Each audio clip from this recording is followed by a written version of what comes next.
Imagine Mike brings people in for like he's in college and he's in his dorm room and he brings people in for hookups and he's making out and then you pull away while you're making out with Mike Wheeler. He's looking at that painting.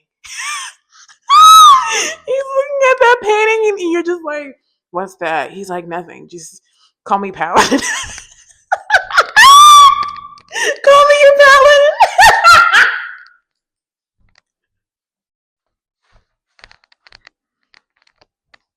I just think that would happen.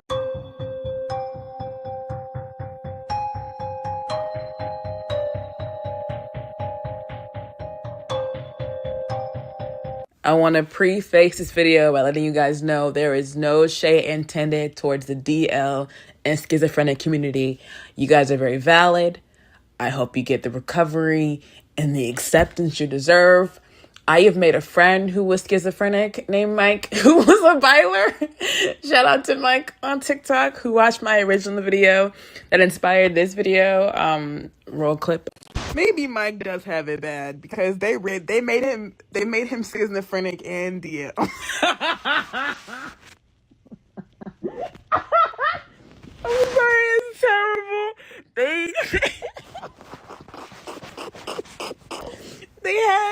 They confirmed that there's no way Elle could have brought him into the void, so he's deluding. He's being deluded.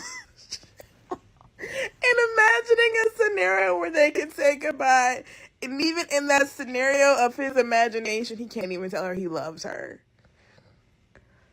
Y'all saw the way he was holding her waist.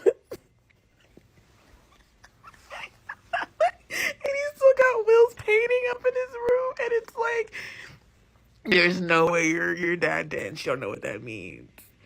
And he thinks that his dead girlfriend's talking to him through the speakers.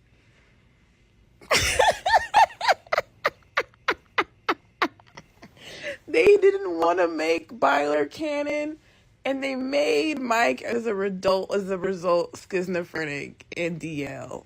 That's fucking hilarious. They don't even realize they did it either.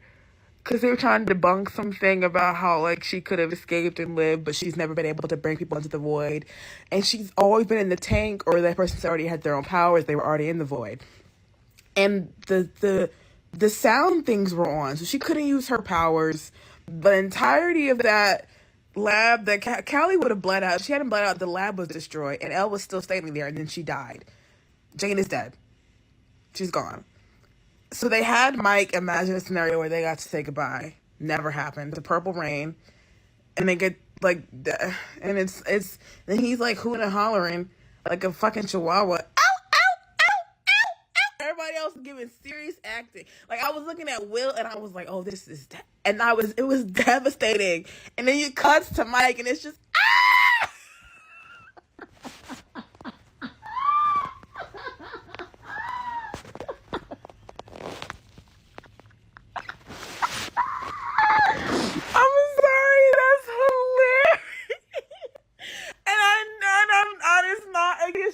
contrast. Everyone else is having these grounded, gritty, heartbreaking reactions, and Mike is just. I'm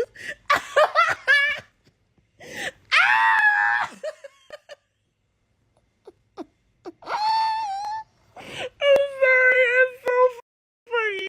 This is for fun. Don't take it too seriously. I didn't take it too seriously. Yeah. Mike Wheeler, I kind of feel sorry for you. Yeah. Clap if you have social anxiety. Let's get into how Mike Wheeler is closeted and schizophrenic. That's the only explanation for why he is the way he is in the finale. Like, it doesn't make sense if he's not in the closet and schizophrenic. Because one, if there is no sensory deprivation tank, then Elle cannot use her powers to bring you into the void. That's not happening. That's not how that works, okay? That's not how her powers work. We watched this happen earlier in the finale when she lost contact with Max and Callie, and they all left Vecna's mind once Hopper shot the tank. Therefore, it is impossible for her to be able to bring Mike into the void at will. Also, because of the speakers that were actively suppressing her powers, she could have not brought him into that void. Period. Which means the entire Purple Rain sequence was imagined by Mr. Wheeler himself. Oof. I feel like if Mike heard you call him Mr. Wheeler, he would throw up. But that's what Mike Wheeler, I mean, look at him. Look at the evidence. Can we deny it? No, we cannot. So the whole sequence where Elle is reassuring him, telling him she loves him, telling him to explain, she didn't do that. Girl, did you do that? Silence. She didn't do that. Mike made that up in his head. But we, as the audience, have no indication that Mike knows he made that up. We have no idea if Mike knows whether or not he deluded himself. That's reality. But that isn't reality. Elle can't do those things. So everything she said, their whole moment with him both crying and that kiss and the waist hold and her telling him he's the only one who ever understood her, which is that's not, I'm not sure Elle would say that. And not even Mike truly understands what she's been through. So I think Will and Carly are the two kind of people that know that trauma. It kind of makes sense because I don't think Elle would say that. I think Will understands her, Callie understands her, Hopper understands her, Max understands her, Joyce has made an effort. There's no indication that Mike is the only one to ever understand her. In fact, in season 4, there's a strong, yes, you're not wrong to believe he doesn't get her at all. She doesn't believe he understands her in season 4. He says, straight up, they have a scene, insert clip, roll clip. They have a scene where she basically tells him, you don't understand. You just don't really understand. Why don't you tell me what's going on here? I mean, I'm not exactly Mr. Popularity back at home. I mean, you see it, I've been bullied my entire life. I mean, I know what it's like. No, you don't. Okay, well, what don't I understand? I am different. Girl, I don't care what no one has to say. That is not her true love. Sue me. Sue me. So Mike imagined the entire scenario where Elle comforts him while she's dying. Which is, why does she have to comfort you when she's the one who's dying? Make it make sense. Ooh, I like this lighting. This is so ADHD coded. Girl, leave it alone. Anyway, so with no indication, do I like this lighting? Do we like this lighting? So we have no indication that Mike knows this never happened. No indication at all, right? That's alarming. But then there's a scene at the graduation where Mike looks at the speakers and it's ambiguous. I don't know why this scene is there. Is it so he knows that she couldn't have escaped? Is it so he knows maybe she's alive? Is that the moment he Okay. creates a whole scenario where she got away Whatever to that 3 means. waterfalls? Maybe. Regardless, Mike is not heterosexual. No heterosexual man holds their girlfriend in her last moments the way that he held her, even in his head. And it's imagined, and he still couldn't tell her he loved her. Your girlfriend, the love of your life, is about to die. You can't say, I love you, Elle. Why is he British? I love you. No. I love you, Elle. I can't get it. I'm sure Finn Wolford could do it if he wanted to, but he didn't. He didn't do that. He was not told to. How come this is the second time, mind you? It's low key disrespectful to her because one of Elle's main complaints in season 4 is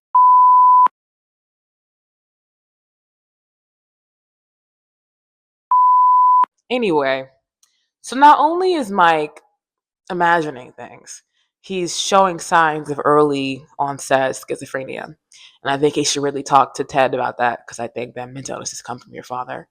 Usually, he should really have a sit-down conversation about it. Maybe Ted is so unreactive because of all the meds he's on. Think about that. Anyone ever asked that question? So, but Mike has no indication of that scenario. We don't get any indication that that didn't happen. So Mike isn't aware. Is Mike aware that didn't happen? I don't know. So Mike is showing signs of psychosis. And there's a good chance a part of him thought maybe Elle was talking to him through the speakers. It's my theory. Everything's up to interpretation. So I'm going to use that scene, that ambiguous scene, to further solidify my theory that Mike is going through some things mentally and showing signs of mental illness, severe mental illness. Anyway, despite his fantasies of telling Elle not telling Elle he loves her and saying goodbye to her in that way without really holding her close, I'm just saying it would never be Lucas. Mike still cannot tell her he loves her. But you know what Mike does do? Mike takes the painting that represents Will's romantic feelings for him and hangs it in his room to make sure he can look at it every single day. Mike looks at that binder of Will's, takes up half his last shot, the W in Will, and tenderly caresses it. Mind you, they're going upstairs to eat lasagna. They can play D&D again. He just imagined a world where Will gets a boyfriend who is tall, skinny, pale, with dark curly hair.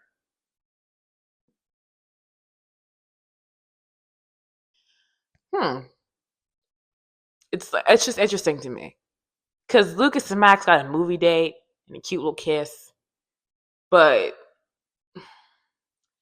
Will gets an elaborate fantasy of him with I'm just sorry, it's kind of gay. And then he's sad and he's like, everyone's emotional though. We'll shout out to the actors, but I want to use that as evidence. But the tenderly caressing Will's binder, the hang up of Will's painting,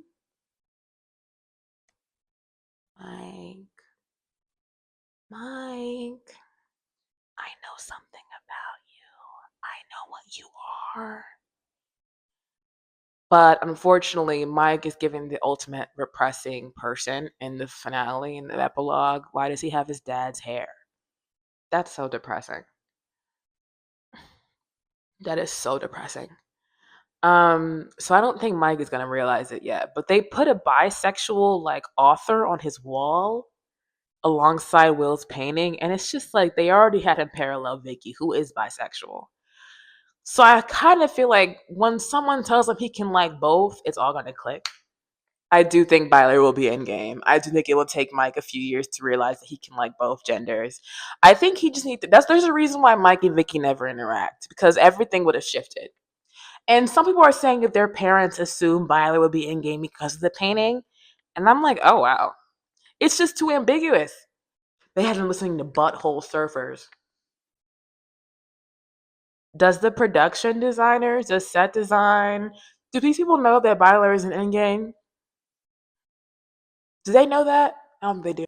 But for the moment, the only way that Mike's arc in the finale in the show kind of makes sense, in the finale, I'll say, is if he is closeted and a little schizophrenic. Sorry. But yeah, I just think it doesn't make sense if he's not. Byler in game. Okay, thank you for watching. It's your girl jaysromantic. It's really fun to shoot and talk about. I just love to talk. I'm sure I'll get like a better, more formal thing, but I felt like we could have a little gag. Like something fun, something cute, just a little talk between us girls or boys or peeps. I'll just tell you peeps. This is really fun. I'm not used to not having a script, so it's odd, but I like it. I like it a lot. I'm just talking. I love to yap. Thank you guys for watching. I hit 200 subscribers recently. I'm so happy about that. I'm gonna put in evidence as to why Mike is. I made a video to talk about him being DL and schizophrenic. Maybe Mike does have it bad because they made him schizophrenic and DL. And it kind of did well. So I'm like, I'll make a video explaining it further. But yeah, that's the only way that Mike's arc makes sense, is if he's schizophrenic and DL, because this girl is dead. No talking, baby. She's gone. She's gone. Love you. But also, her death doesn't make. I'm going to talk about another video. Okay. Thank you for watching. Mwah. Bye. Imagine it's 1990 and Mike Wheeler is this cool.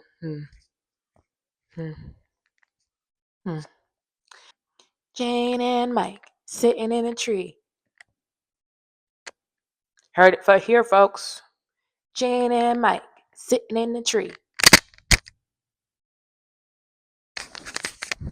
You heard it here first, folks. They are not kissing. They're not kissing. He's thinking about her brother. I don't know what to say. I think Mike is gay. Not gay, but bisexual with a strong preference for men. And by men, I mean Will. I think he's in love with Will. What the? Mike and Will are so irritating because they'll be like, "Oh no, we're best friends," and then have the most tender look of all time.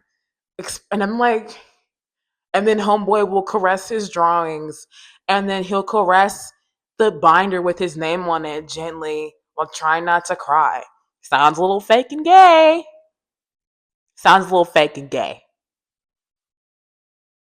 Do we like the lighting? Let's see. Elle, how do you feel? Neutral. Yeah, girl, it's not winning. No, it's not winning any awards. Let's see.